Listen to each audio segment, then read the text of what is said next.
Olá, o Pauta Especial está no ar. Hoje vamos falar sobre os riscos que construir por conta própria sem um profissional especializado pode trazer. No Brasil isso é muito comum. Também vamos explicar o que é casamento e o que é união estável perante a lei. Quais as diferenças, semelhanças e como funcionam essas duas formas de união civil.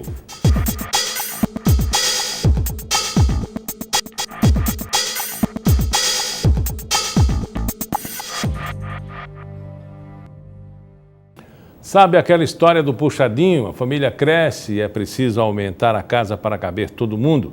Isso é muito comum no Brasil. Segundo o Conselho de Arquitetura e Urbanismo, o CAU, mais da metade da população economicamente ativa já reformou ou construiu imóvel residencial ou comercial.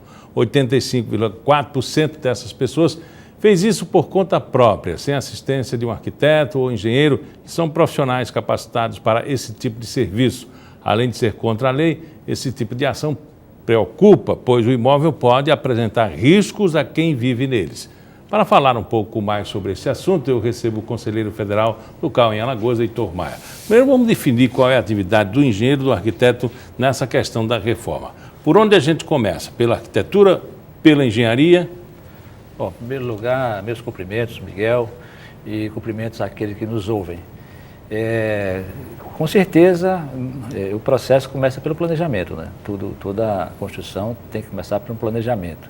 E o planejamento nada mais é do que o projeto, né? E o projeto de arquitetura é uma atividade, é uma atribuição do arquiteto, né? Posteriormente ao projeto, se executa esse projeto, então se executa a obra. E essa fase de execução, aí sim, aí pode entrar o engenheiro, como também o arquiteto. Os dois têm atribuições, nesse caso, compartilhadas na execução. Essa questão da segurança, o projeto arquitetônico, ele tem que vislumbrar essa intervenção? Não tenha dúvida. Tudo que é planejado envolve uma preocupação, envolve estudo, envolve definição de todos os aspectos técnicos, né? Os aspectos técnicos, um dos aspectos técnicos diz respeito à segurança, né, do imóvel, da construção. Mas além da segurança, a segurança da estabilidade, né, da construção, tem os aspectos técnicos relacionados ao uso também, à função, aspectos técnicos relacionados ao conforto ambiental, adequação à legislação, as questões de saneamento. Então, todas essas questões são questões também técnicas que só um profissional que tem a formação, que é habilitado, ele pode fazer então todo esse planejamento, essa previsão, todo esse projeto que ele no final vai ser concretizado, né, na obra.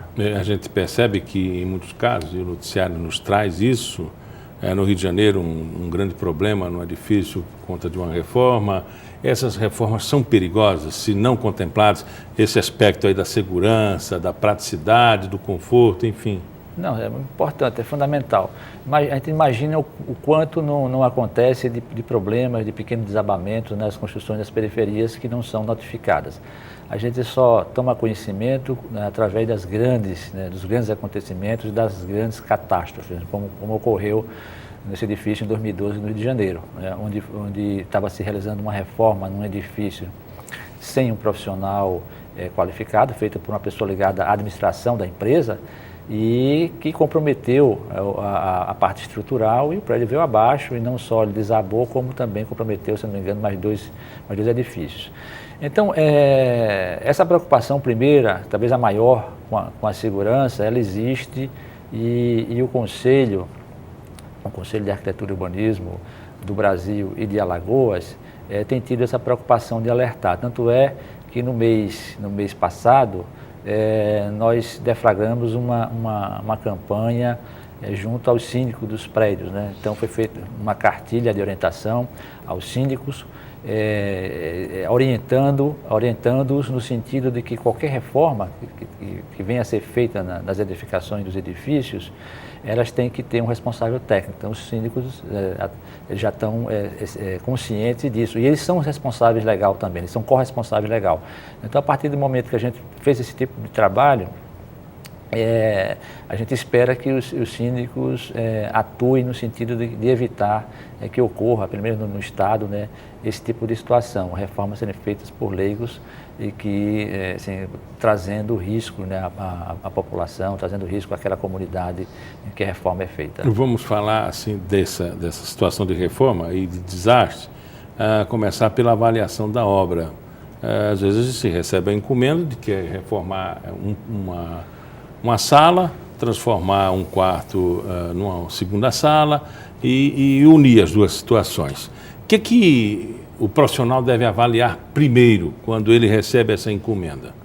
Bom, ele tem que avaliar toda a situação. Primeiro, a situação do imóvel. Qualquer reforma tem que primeiro ter uma avaliação geral. Se é uma residência, tem que avaliar as questões de terreno, principalmente, né, inicialmente, para ver assim, o tipo de resistência desse solo com relação à construção. Você faz uma avaliação do tipo de resistência dos materiais que foram empregados na construção. Idade? Exatamente, a idade do material, né, o nível de comprometimento, ver se existe infiltração, se existe alguma rachadura, né, enfim, em alguns casos tem como se resolver essas patologias da construção. A planta original é importante? É fundamental, né? Quando existe uma planta original, quando existe um projeto original, a recomendação é que essas intervenções sejam feitas pelo profissional que fez o projeto original, né? Por uma questão de melhor conhecimento do projeto, da situação, do problema, né, que ele resolveu com o projeto, como também por uma questão de direito autoral, né? Então, assim, para preservar o direito autoral, a gente está sempre recomendando que o profissional que fez o projeto original que faça o projeto de reforma. Agora, evidentemente que não pode ficar preso só a ele. Caso ele se negue, ou caso ele autorize, um outro profissional, né, pode fazer tranquilamente essa intervenção e essa reforma. Agora, é fundamental que tenha o conhecimento e que tenha a anuência do profissional que fez o projeto original. E às vezes acontece o sinistro, né, o acidente, e a primeira pessoa que se pensa, ou o primeiro profissional que se pode imputar a responsabilidade, vai logo ao arquiteto, ao engenheiro, mas às vezes não se avalia, por exemplo, o material usado, né? Às vezes se pede um ferro de tamanha espessura e ele aplica outro. É importante também nessa avaliação do sinistro o cumprimento das especificações técnicas da construção? Isso é fundamental. Isso talvez seja a preocupação primeira do Conselho de Alagoas para o próximo ano. Vamos desenvolver um programa de capacitação dos arquitetos alagoanos, de todos, com relação às normas técnicas, né? Acho que à medida que a gente avança, cada vez mais a gente tem que tomar ações no sentido de melhor qualificar os profissionais para que prestem um melhor serviço. Quando se fala em reforma, sem presença profissional, a primeira preocupação é realmente com relação à segurança, ao desabamento, ao risco. Mas, assim, existem problemas tão sérios quanto quando a gente avalia que esses imóveis, quando não é feito por um profissional, na maioria dos casos, eles desperdiçam material, eles são mal dimensionados, ou seja, às vezes são superdimensionados em alguns cômodos e subdimensionados em outros. Isso gera também prejuízos financeiros para quem está fazendo.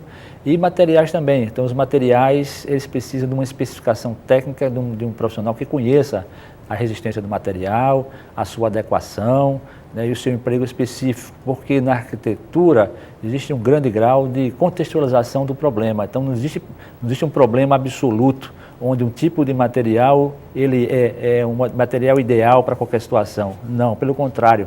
Às vezes um material ele se presta para uma determinada situação, um determinado contexto, e ele é inadequado para uma outra situação, num outro contexto. Então, as pessoas que não entendem, as pessoas que não têm esse conhecimento específico técnico, elas tendem a usar um material onde um vendedor, muitas vezes é o especificador, ou ela viu e achou interessante numa situação e vai aplicar na sua situação e a situação é diferente, né?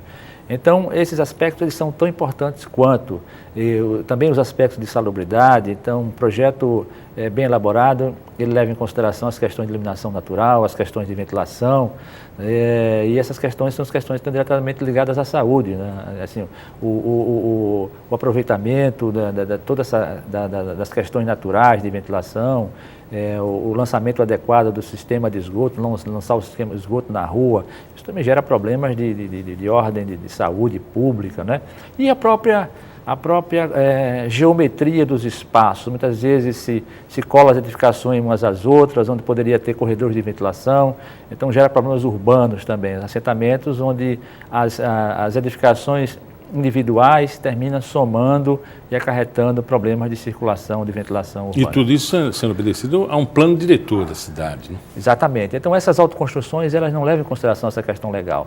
Então, são construções que são feitas à margem da lei e que, por mais que o poder público tenha assim, um nível de fiscalização mais abrangente, dificilmente ele vai acompanhar a demanda que existe, né? Então, é preciso fazer com que essas pessoas tenham essa consciência de trabalhar como um profissional, porque ele também vai atuar nesse sentido de fazer com que a sua habitação, a sua residência, a sua construção tenha esse aspecto legal resolvido. Nós agradecemos ao Heitor Maia, ele que é conselheiro federal do CAU, Conselho de Arquitetura e Urbanismo de Alagoas. Muito obrigado pela entrevista. Nós é que agradecemos. Agora gostaríamos só de fazer um último comentário, é que esse assunto, essa preocupação com a autoconstrução, ela vai ser permanente do Conselho. Tanto é que em dezembro, durante a semana de comemoração do Dia do Arquiteto, nós estaremos promovendo, juntamente com o IAB Alagoas, um treinamento de 50 profissionais para que esses profissionais se capacitem e que se inicie esse processo de assistência técnica a essa população de baixa renda. No próximo bloco, o assunto é casamento e união estável. Será que ambos são a mesma coisa perante a lei? Um especialista no assunto vai esclarecer isso daqui a pouco.